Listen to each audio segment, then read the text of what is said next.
What is up? I am putting in a universal fan motor into this fairly new Carrier unit. Carrier motor is bad. The OEM motor, is on back order. It's not one here available at the vendor. Putting in a real common universal fan motor. When you pick up off the shelf, this 460 volt, quarter horse. OEM motors are wired with 3 wires almost always. When you get the universal motor, it comes with 4 wires. People will just hook it up because I think they have to use that other wire.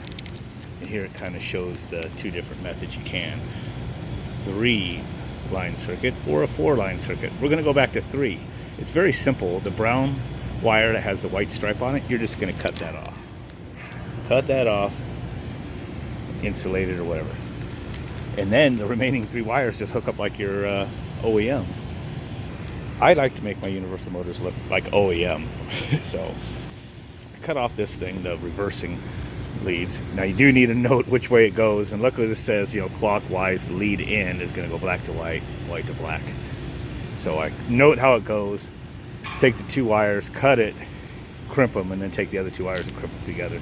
I've offset my crimps, that way these 2 crimp-on nuts will not be in the same space, one behind the other. That way it could fit inside that half-inch conduit there. So you're just gonna put this in there, and you strategically lay this out, and you kind of get used to doing it. You can just tuck it all right up into this conduit. You want to use them small crimp nuts though, dead-end connectors we have to call them. I did kind of need 2 hands to get that all started, and then you're just going to push that on there. It's going to be nice and snug to the motor. And when I drop that down in there, it's going to look like OEM. Now the other thing you could do is cut the shaft off short like the OEM motor.